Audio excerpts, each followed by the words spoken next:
We were recruiting at the flea market. Oh, really? This was tough to start because I would come up on a Friday, I would set up my little table, and I would say I want to recruit kids to do shotgunning. Yeah.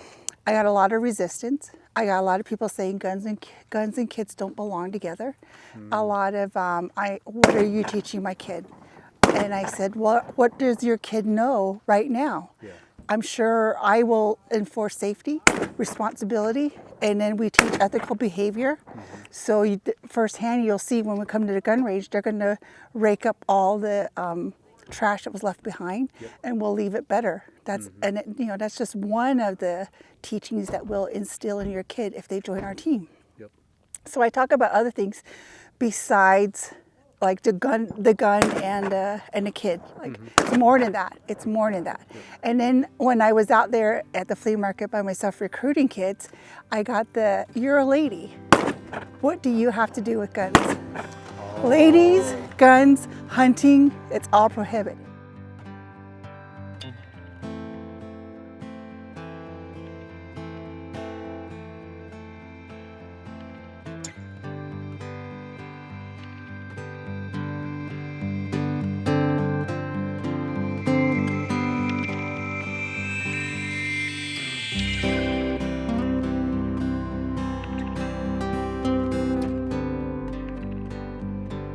There are women in the armed forces that are in combat. Yeah. So in today's world, that's how it is now. So I can teach your kids. I'm here, and don't look at me like it's a lady. It's not a disability. I'm a lady. I can go out there. I will teach your kids, boy or girl, to show like to have confidence and build confidence in them, that they can go and leave the reservation, and if they ever feel lonely, they can go to a gun range. At a gun range, there are multiple people that are always looking for young kids, and they are always like welcoming, and they always have all this education that they want to share. So I tell them all these things, and reluctantly, they're like, oh, we'll come by, we'll check it out. Yeah. So it slowly just started growing. One parent tells another parent, and tells another parent, and it grew. I think like 3 years, we had 40 kids. Nice. And it was nonstop.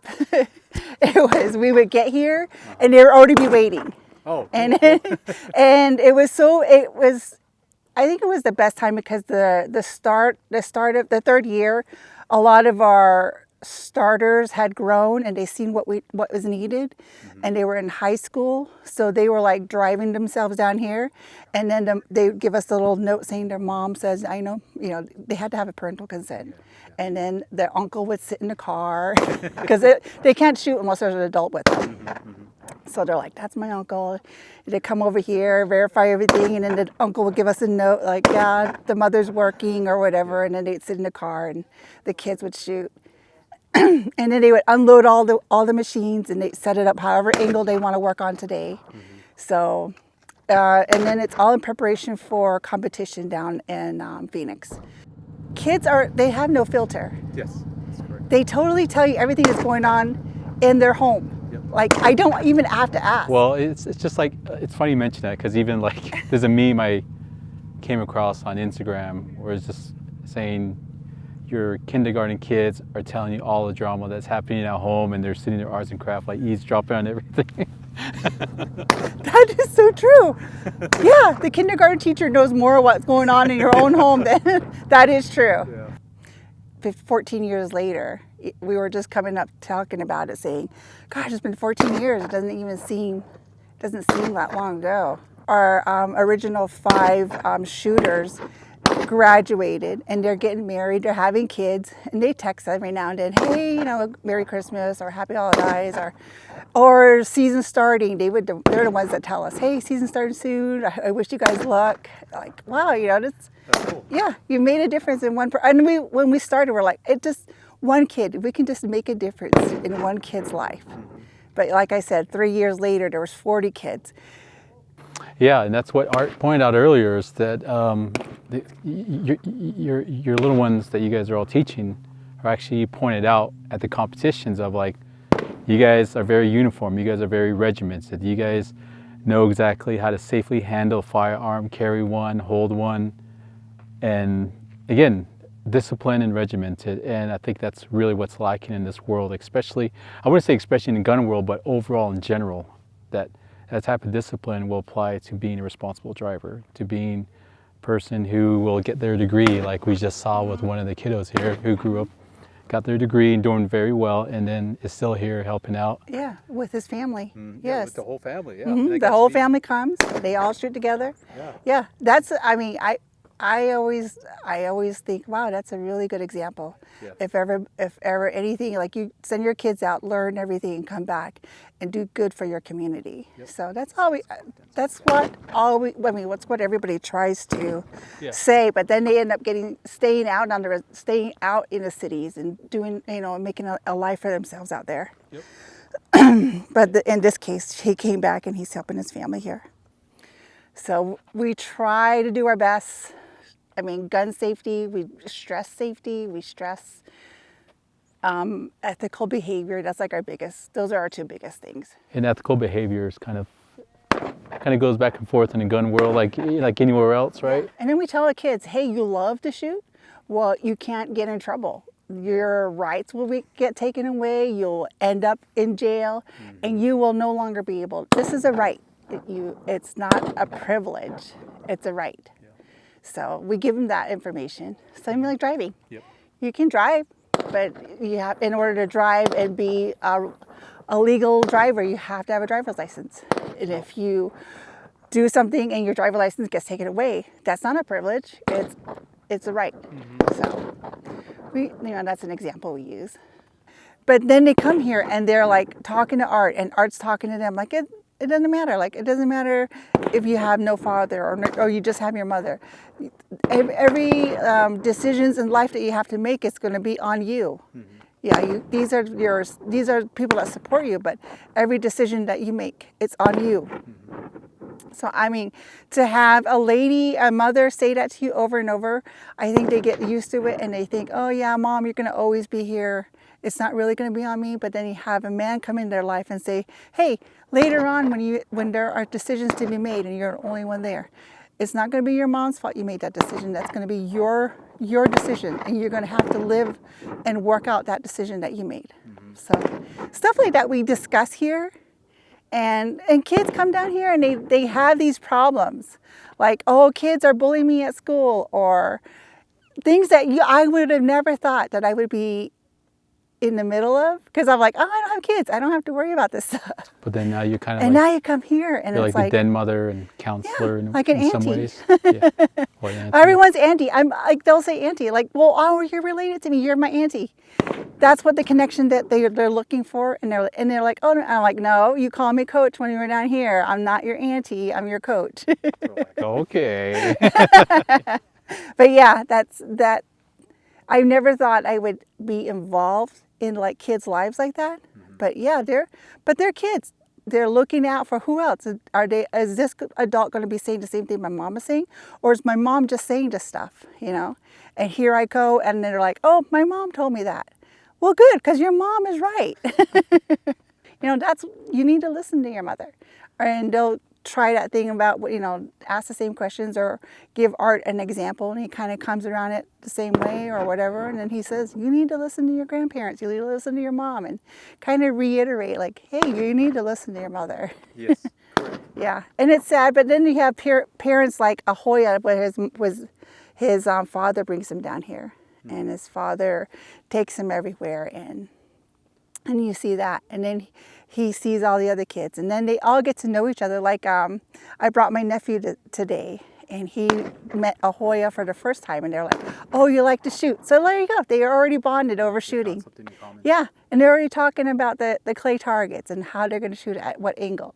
So just stuff like that. It's so easy to like, oh, my nephew is Jacob. He was running around with the turkey. Oh, He's okay, the one yeah, kid yeah. that came up to you and said, how did you start Oh, this?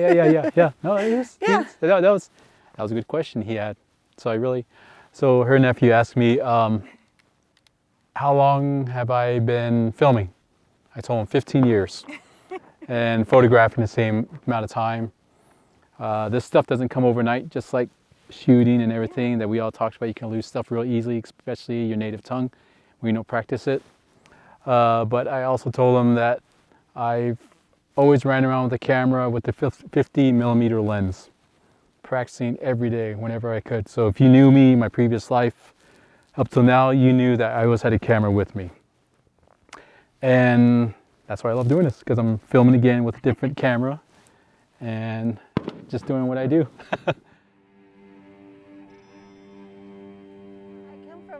I come from a very traditional family, so when I started, we started doing this, and then my uncle took Art aside and said, "Hey, she is not to be hunting. She is. I mean, this is my uncle." Yeah. And I thought, of all people, you should be able to like say yes, take her, show her how to hunt, show her how to.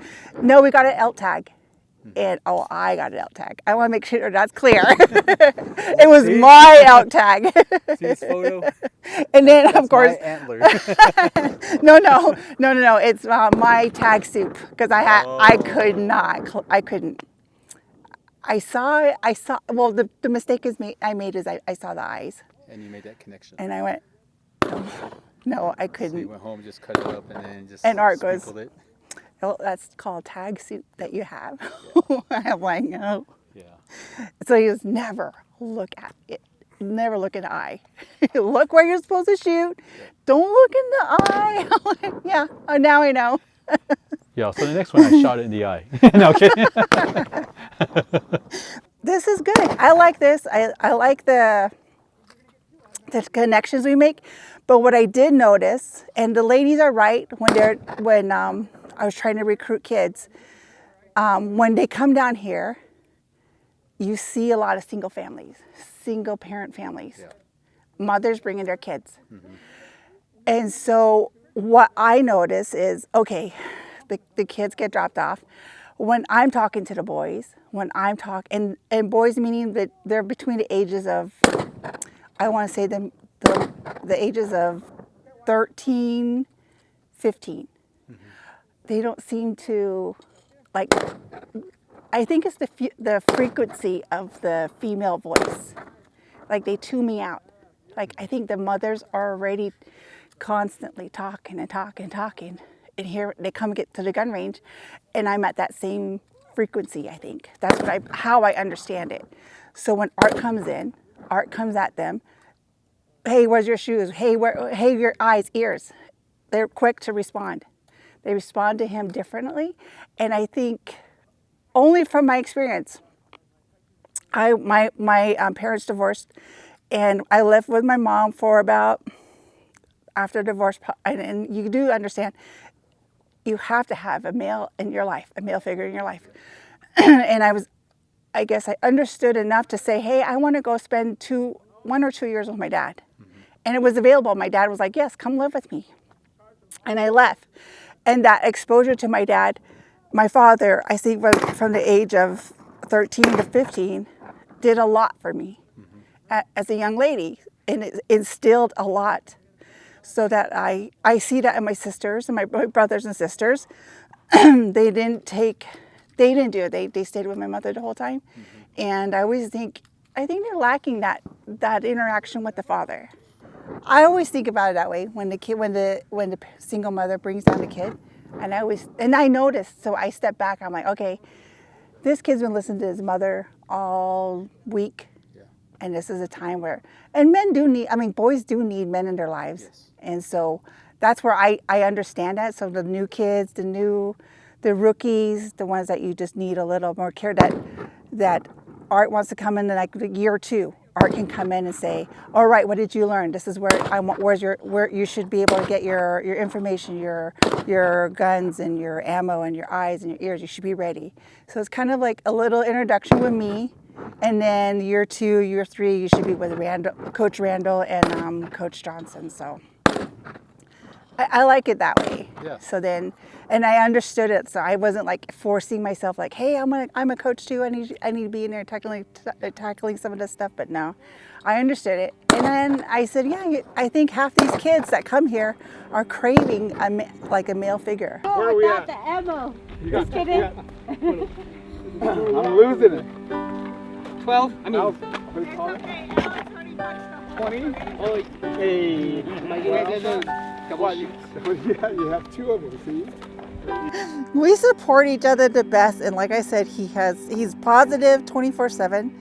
Whenever somebody comes to him with an issue, he listens and he supports, and that's just him all the time.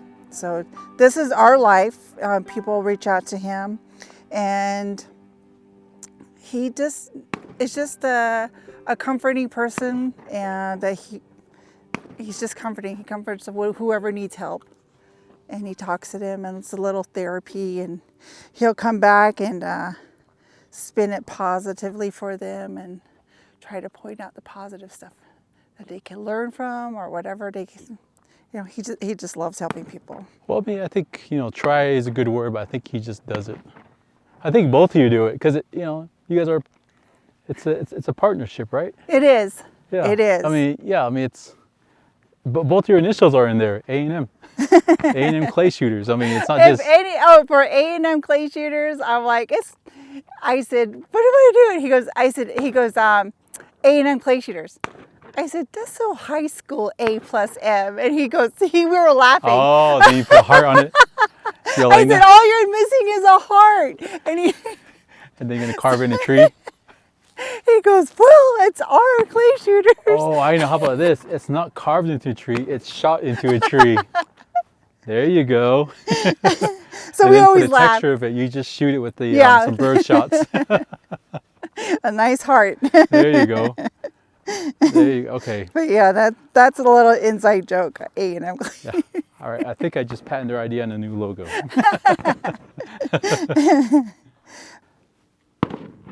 You are in a very big role with a lot of families and kids' lives here, and you're introducing them to firearms. How old were you when you were introduced to firearms? I want to say probably 13. 13? 13 at sheep camp. Sheep?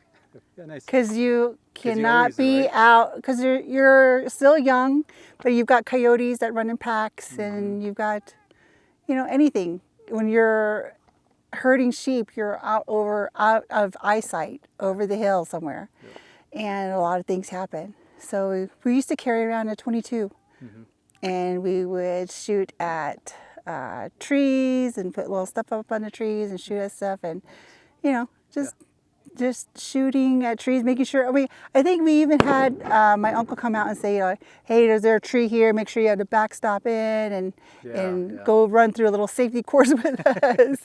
So that's how I think that's where we got our my first introduction, as a summer sheep camp. Nice. Yeah.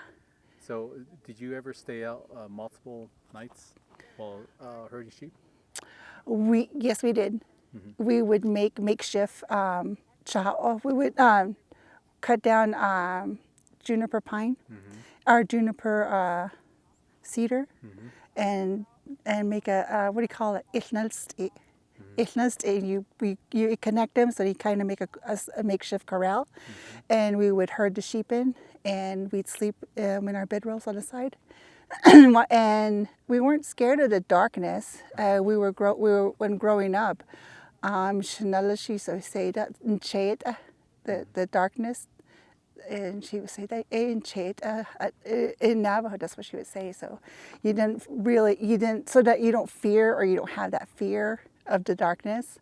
So, and then you have the coyotes and everything. So those are the things that are awake at night. That's what they're doing. They're living. Don't worry about them. You worry about getting your rest, and you have your sheep, you have your dog. So we used to do that a lot. Did you ever see anything spooky out there? No. No? I grew up at White Mesa, which is about 45 miles from here. It's northwest, right? Yes, northwest, going back on towards Kayenta. You'll see Also Wildcat. northeast. Yeah, you'll see Wildcat Peak, and then that White Mesa on the side. That's where our summer camp was. Okay. Sheep camp, and I know for a fact I saw a UFO. Oh, okay. I said, there is a UFO. I saw it with my own eyes, and not only once, but twice. So I believe. He says no. There's no such thing, and we debate about it. Because we go down to the gun range down in Phoenix, and he will purposely tell people, "Oh yeah, she's from the Mountain Valley area." I said, "I'm not from Monument Valley. I'm like an hour away." People flock to me, like tell me their stories and their experiences. Oh, see, testimony. And I say, well, like half the time it's like this light, and I'm like, no. My experience is not that. It's different, but yeah, it's still an experience. So you didn't see lights. We saw one beam coming down, lit up everything. My uncle put on his shoes. No, not even like a hint of like hesitation. Put on his shoes and started running towards the sheep corral because the light was just coming down and the sheep corral was there and the sheep were all like running in a circle in the sheep corral. But my uncle like just put on his shoes and started running out the door. My Nolly lady was like, no, stay in here, blah, blah. And we ran outside and we saw everything. It was total dark and we just light coming down. And that happened. And then that's our winter. That happened during the winter on our winter break. Summer break, we would go down to the summer home because they had two homes, a winter camp and a summer camp. Summer camp, we would sleep out in the back of the trucks. We'd roll out our sleeping bags, no camper or anything, just in the back of the truck. And this orb, it looked like an egg, was like up along the mesa and then coming back. And all of us were like, my uncles and everybody. Yeah. That was it. That was our experience. That's cool. Yeah. And I said, that's it. That's my experience. But I don't know what he would tell the guys at the gun range, but they would come over. One time I was driving. I'm like, I don't know. That's amazing. So that's way better than mine. What's your experience? So mine was, we're out in Bible camp in Wheatfields back in early 90s. All us, we went to Bible camp to play volleyball. Of course, it's something. They know what they're doing. Yeah. They know. Yeah. I mean, my Nellies always get after us. Like, you got to go attend church or something. Yeah, we'll do that. And we'll like, They want to go to volleyball. kind of sneak off back to the volleyball court. So anywho, at night we're all hanging out, building a fire, telling spooky stories. A lot of our cousins that we hung out with were from Montezuma Creek, Nos Chitty, Newcomb, Oh, okay. Burnham. And right there by the lake, Wheatfields Lake is right next to the highway. Yes. So we're in that area, and then we're looking at the mesa directly north going towards Saline. Okay. And, it kind of looks like the mesa in Devil's Tower, right? Yes. So, yes. Yeah, that one. So we're looking at that at night and like, oh, it looks like a plane. We're like, yeah. Like, oh, it's another plane. Oh, that looks like another. I don't think those are planes. Like, they weren't blinking. They were just going. There's 5 of them. But then they all kind of started, their lights started intermittently changing. So one by one, they just, and it's like, yeah, those weren't planes. It was, I still want to go back out there and sit one more time. And sit one more time all night with me, a coffee, AR, binoculars, and a camera. You have to have your AR. That's it. Oh yeah. Always. All I need is my 5.56 and my no, joking. But no, that was one. And in that same area, our cousins, they claim they've seen shadows running on the east side of that lake. Everybody stays on the west. They said, don't go to the east. And they've claimed they've seen shadows running, but we probably thought, it's some teenagers doing hanky-panky there in Bible camp or something. I don't know, because we've even hiked that mountain when we went to Cottonwood Springs Bible Camp, which is on the opposite side in Urbana Pass. And then you could have snuck over and hiked and Yeah, and we did that, middle of the night, go through the whole entire camp because we camped out in the very far east. Everyone else all the way to the bottom of the mountain. We snaked through and then we went up to the ponds, hiking up middle of the night. Me, I was the one like, we shouldn't be doing this. We shouldn't be doing this. Of course, but there you are. We're going to attack. We're going to attack. You could get attacked. They're like, shut up. why are you so scared and negative? I'm like, we just gonna we should do this, like, you know. Then stay in the tent. I don't want to stay in the tent by myself. I'm going Yeah, with you then guys. I'll be by myself.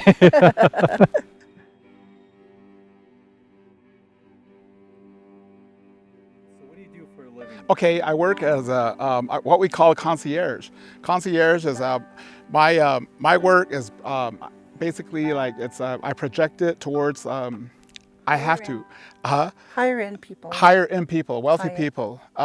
Concierge means basically they ask you to come to their homes and just help them with whatever. Either it's hanging a flat screen TV or a mirror that's cost like $1,000 or a piece of artwork that's like $700,000. They hire you, they trust you. You go to their homes, and that's what I do for a living. I've worked in high-end homes like Adele, LeBron, Larry Fitzgerald, to name a few. Aaron Donalds for the Rams.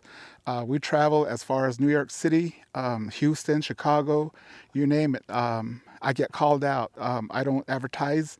And then locally, I work a lot in Paradise Valley and Desert Mountain and Phoenix, Arizona. That's what I do for work, and I enjoy. Every day is that there's no such thing as Monday and there's no such thing as a Friday, because the things I do for them is very enjoyable. So that's what I do for work. Nice. Yeah. Nice. How about you? I am a hotel accountant. Yeah. Nice. I started out at Grand Canyon. I thought I'd be there until I retired, but I moved down to Phoenix and I met Art down there, and I am now in Phoenix doing hotel accounting, and I love it. It's something that doesn't take a lot of effort. I understand it, it makes sense to me, and I thrive in it. Cool. So Nice. in spare time, we do this. kayaking. Volunteer our time. When I was a kid, I lost my mother when I was like maybe a second grader. So to this day, I don't even know where she's buried. Okay, so I just let it be like that. It's kind of like the hardest lesson that each one of us will learn in our life. And my father passed away when I was like 13 years old. And from that point on, I bounced from house to house, uncle to aunts, whoever. It seemed like whoever had the most chores, I lived there. One of my uncle and aunt that I really cherish, and I'm very thankful for them. Their name is Rose and Tom, Joe Ashley out of Burnt Water. They taught me a lot, how to live and how to be responsible and how to be an appropriate adult. They talk to me constantly, and I feel that I listen to them and I adhere to all their teaching. So that's my childhood, and later on I grew up as to be an adult, and growing up like that, it's really you grow a sense of gratitude and learn how to be humble. I could have easily turned to alcohol. I could have turned easily to drugs or something, but I didn't, because I kept my faith, and my faith is what led me on to higher, better things, greater things. And so that's how I grew up. To this day, I talk to the youth in my youth program. I talk to the young ones, and I tell them, like, sometimes I can tell that they're down and out about something, either in school or whatever. I talk to them, and I tell them, before you do anything harsh, or I tell them, you need to think this over and listen to my story. I want you to listen to my story, how I grew up. You still have your mother, you still have your father, grandparents, you have everything. I grew up like this, so I break down my story for them, and I illustrate and I tell them how I grew up. And I think all of them listen to my story, and then they realize what they have on hand. So that's the man I am today. That's how I grew up. Nice. No, that's a really great example you guys are setting. Accounting. So I thought of the young gentleman, Mr. Nez. Oh, Alex Nez, yes. Yeah, how he's accounting now. Yeah. I'm sure there's some sort of influence there since he grew up around you all. Yeah. Yeah, mentoring. Like I said, and I will state this over, I will emphasize this real strongly. Anybody, anywhere on the reservation, if you feel that there's a community or something that needs to be uplifted, rejuvenated, or just something different than the usual, contact us. We can come over, we can help out, and just implement some changes. And sometimes that's all you need is some changes, and that's what I can offer. That's what I offer strongly. Okay. Well, I guess we can say we stress, like, if you're not part of a football team or someone that's been benched but you want to be part of a team, and you're not playing first string or second string, and you want to come out and you want to be part of this team, we don't have any bench people here. It's all on your own. You're part of a team, but you're always out there shooting and you're always participating. And it's an individual sport where every single day you come out here, it's on you to make that shot. Mm-hmm. I seen today, like I had like about 4 or 5 strangers that came, and I introduced the safety and a couple of technical ways to shoot. And I tell you what, when I first met them, they were just kind of like, they weren't too certain or didn't have the confidence level. But when they got done shooting this about 30 minutes ago, I guarantee they were different. They shook my hand. They came up to me smiling and shaking my hand. Oh yeah, it's not only kids, yeah, it's adults. They came up shaking my hand because it gives them the sense of something that they thought they never do. They came up, self-confidence. They came up to me, they thanked me, and they asked me like, when are you going to come back again?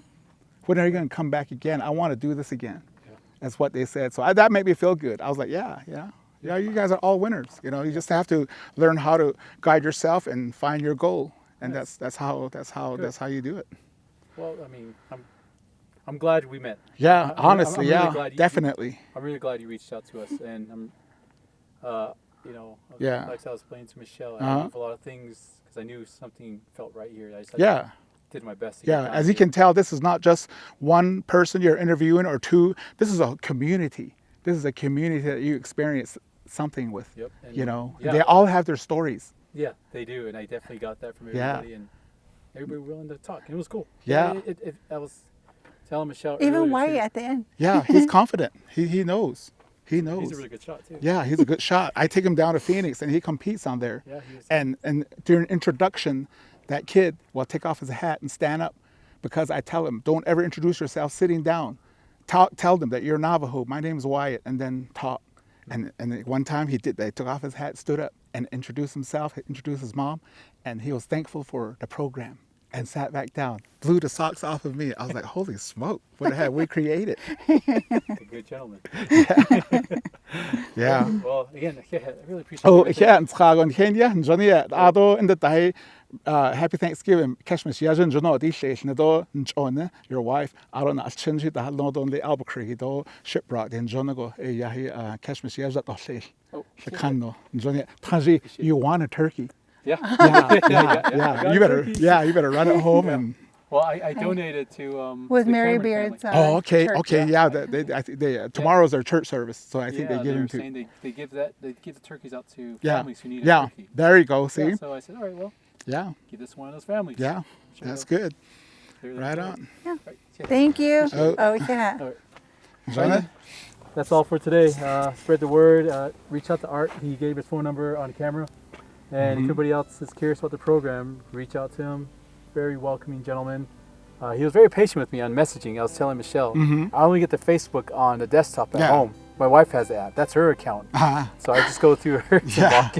Yeah, I'm a man of patience. Yeah, you no, believe me. yeah, no, I mean, if you got to coach, if you got to shoot, you have to have the shakiest gun out there, and you have to teach them.